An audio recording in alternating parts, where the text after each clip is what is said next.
What up? What up? Nerd Jason coming at you with my top five shows of the year.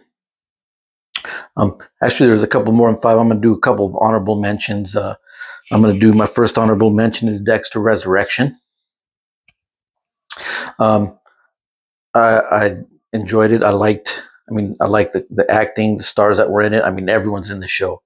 I mean, you have the bride, you have Tyrion Lannister, you have NPH, the Poon Handler, Neil Patrick Harris, you have who else was in it? From Family, Modern Family. I forget his name, but he was in it. It was just a good show. I really enjoyed it. Didn't quite crack my top five, but it was still a pretty damn good show. That was still pretty enjoyable. Uh, Welcome to Derry actually surprised me. Um, it was very, very well made show. Um, and it came turned I got more out of that show than I was expecting. So It Welcome to Derry is a pretty damn good show. Good acting, good directing. The visuals are actually very nice. I really like that show. All right. Anyways, that's it for my two honorable mentions.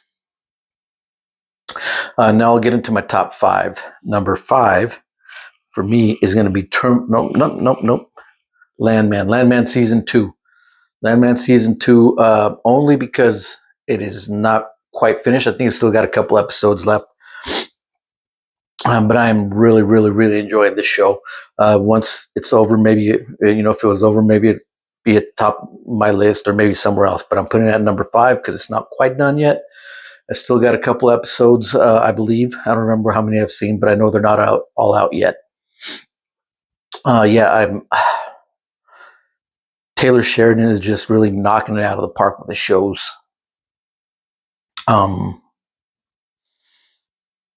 this show is well acted, well written. It looks good. It's I don't know how to explain it, but I like it. I like the stories. I like some of the relationships in the show, and it's a good show. Check it out if you haven't seen it yet. The first season's all out. Watch that. Jump into season two. I believe there's a couple episodes left, and it'll be done probably the next week or two here. But that show was excellent. Highly recommended. Very good show. Number four, I got Terminal List Dark Wolf. I very much enjoyed the Terminal List with Chris Pratt. I thought that show was awesome. When the year it came out, one of my favorite shows. I hope they do put out the season two. If they do, I'm very looking forward to it. I'm currently in the middle of reading the second book, and I really, really like it. I don't know if season two may not be what this is about, but I mean, I'm really liking the book. Anyways, this is about Terminal List Dark Wolf. This is a prequel series, and we get to see a couple of his friends that are mentioned. And actually, if you read the books, it actually mentions these friends a lot more. And I actually need to go back and watch the series so I can see how it all fits in, because I was like, wait a minute, well, why did this happen? So I got to go back and watch the show. But Terminal List Dark Wolf was great. And actually, it was 7 episodes, I believe. Excellent show. Great action, mystery, intrigue. What's going on? It's very nice, tightly written, tightly shot, tightly directed, tightly presented show. I liked the way they did it. It was cool. It was awesome. Great show. Now on to number 3, Tulsa King, season number 3. Absolutely loved the first 2 seasons of Tulsa King. On to number 3, at the start, I was like, I don't know if I'm liking this direction or if they're going to switch the directions up, because there is going to be a slight spoiler here. And actually, this happens, I believe, in the first few minutes of the show, anyways. But they kind of turn him into a rat. They're going after a guy. I'm not going to mention who the guy or what he is, but But the FBI guy, FBI, or I believe it's FBI, kind of coaxes him into working for him, saying he's going to arrest him. They've been watching him, so they know everything he's been doing, and so they kind of turn him into a rat. And I was kind of like, I don't know, but the show keeps going. A little more political. Neil McDonough, he's running for mayor, I believe, of the show of the town of Tulsa. So, yeah, great show. Check it out. First two seasons are awesome. Third season's very good too. Another thing I didn't like about it was the cliffhanger ending.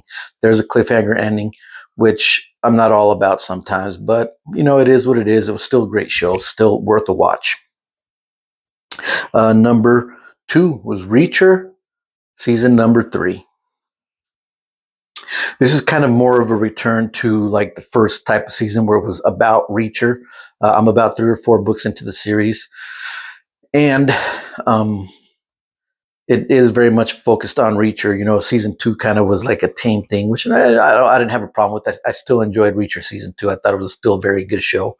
But this one, it comes back to Reacher just being the one man guy, the one man, like how he's here portrayed in the books, one man wrecking crew. So Reacher season 3, it was awesome. My number 2 show of the year.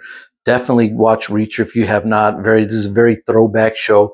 To me, it seemed like a very throwback show to like 80s, 90s, action movies and stuff. So definitely check out Reacher if you have not. Great show. Season 3. I'm very highly anticipating season number 4. My number 1 show actually came out of left field. I actually didn't even really know much about it when it came out, and then I was very, very interested because it's a Guy Ritchie show. And Mobland was awesome. I mean, you have an unhinged Pierce Brosnan. You have Helen Mirren, who plays See You Next Tuesday, and you just absolutely despise, well, actually, anyways, I absolutely despise her character on this show. But damn, this was a great show, and Tom Hardy brings it. Tom Hardy's awesome in this show as well. The cast is great. The cast is awesome. The direction, and the first, I believe, few episodes, I don't know how many, but 2, 3 maybe episodes were directed by Guy Ritchie, and you can definitely see the Guy Ritchie flair. He didn't direct all the episodes, but the ones that he did direct, I was like, yeah, that's totally Guy Ritchie. But that show was absolutely my favorite show of the year. I had, I actually really didn't hear about it till, a little bit before it came out. But anyways, that is my top 5 shows of the year. And a couple of honorable mentions I threw in there, which I also enjoyed. Anyway, actually, I lied. This is also my top 5 movies of the year. Sorry, I'm going to have to maybe try to edit that out. Fix it up a little bit. Anyways, in my top 5 movies here, I also have a couple of honorable mentions. Primitive War. I really enjoy this movie. It's a dinosaur movie, take place in World War II. The special effects maybe not the greatest, but I mean, it was a fun watch. I actually enjoyed it. It's dinosaurs tearing things up. It's bloody. It's what Jurassic Park should have been. Jurassic World should have been, not Jurassic Park. Jurassic Park's awesome.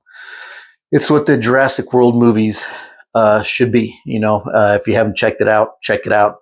It's a very fun movie. I really enjoyed it. And then The Accountant number 2, or The Accountant 2. Also very much enjoyed that movie. I love the chemistry between Ben Affleck and the Punisher. Damn, I'm not thinking of his name right now. But their relationship, they're brothers, a great relationship. I like the way it's portrayed, and I like how they get along together in that, or not get along, but how they interact with each other in that movie. Accountant 2, actually, like you said, that one came out, and I was just like, yeah, I definitely want to see that because I really liked the first one, and it was definitely worth it. Now to my top 5 movies. Number 5 is Weapons, horror movie. I'm a big fan of horror. And that one actually came out of the blue. Like I said, I hadn't heard about this, and I heard all this good stuff about it. I'm like, you know what? I'm going to check it out. checked it out. Ended up really enjoying it. It was kind of like a Twilight Zone esque type story. Like what happened to these kids? They just all disappear this one day, and what happened? Where'd they go? So you go through it, you figure it out. There's creepiness happening. There's a creepy old lady in it. But yeah, Weapons. Weapons was a fun movie. It was a good watch. It was a good horror movie. I really liked the director. He directed Barbarian as well, and I guess he's going to direct the Silent Hill reboot, I believe. That's supposed to come out this year, but so we'll see. We'll see how that goes. But anyways, Weapons, good movie. Check it out. Number 4, Warfare. This is a war movie. Shows you the not so glamorous part of war. I mean, this movie it was very visceral, very real. Like I don't know, it was how the team, how they interact and have each other's back. It was a great movie. It was. I don't know. I don't know how to explain it. Can't say it was like, oh man, this is fun watch or anything because it's traumatic things happen, but it was a great portrayal of what war zone is really like. I would assume, actually, I don't know if it is, but I would assume because it's very visceral, it's very real, it's very raw, and yeah, it's not fun, you know. But the portrayal of war, maybe not real. Like I said, I don't know. I've never been in a war, but anyways, Warfare was actually a great movie, a great time. I, not it, it was it was a watch. You need to watch it. It's a very good movie. Number 3, F1 starring Brad Pitt. It's an Apple Plus, Apple production. It was it had a very old school sports feel from movies from the past, and I really, really, really enjoyed that. It was he was an older, driver, an older, he takes the new guy under his wing and tries to bring him, tries to get him to be the top guy. So it was a great movie. It was fun. This one actually was fun. I had a good time. Great race action scenes. F1. If you haven't seen it, check it out. Number 2. This is number 2. This is coming from one of my favorite directors. Period. Guillermo del Toro. He did Frankenstein for Netflix. This movie is gorgeous, as all his movies look great. Frankenstein looks awesome. This movie looks awesome. I mean, there's great acting, the sets, the design, everything about this movie is. This is the best version of Frankenstein that I have seen. I haven't seen everything. I haven't seen all the Frankenstein movies, but definitely the best one and my favorite that I have seen. It was great. It was a good time. Very, very, very good movie. I really wish I would have seen it in the movie theater. I did not, but I really wish I would have. And now I'm down to my number 1 movie of the year. This is the movie that I just thought was a blast. It was fun. It was why I go to the movies. I go to movies to have a good time. I go to the movies to see some action. I go to movies to see some stuff get blown up, get messed up. Anyways, that being said, my number 1 movie of the year is Sisu, Road to Revenge. You got the main guy who hardly says a word throughout the movie, but I mean, this movie is fun in all the right ways. You have way over the top kills, way over the top action, very implausible, scenarios. This guy just goes through hell. It's over the top in the very, very best way. It's not realistic at all. If someone goes through all this stuff, they're not going to live. But anyways, this movie was a great time. It was a popcorn flick to the fullest. It's another one that's very reminiscent of old school action movies, maybe with the gore intensified a little, which I thought was freaking awesome. Sisu, if you have not seen the first one, absolutely go watch Sisu, and then watch Sisu 2 Road to Revenge. That is my number 1 movie of the year. I loved it. I enjoyed the hell out of it. It was fun. It was crazy. It was over the top. It was gory. It was violent. Anyways, that's all I got for today. That is my top 5 shows, my top 5 movies of the year, with a couple of honorable mentions thrown in. Anyways, until next time, Nerdy Jason out.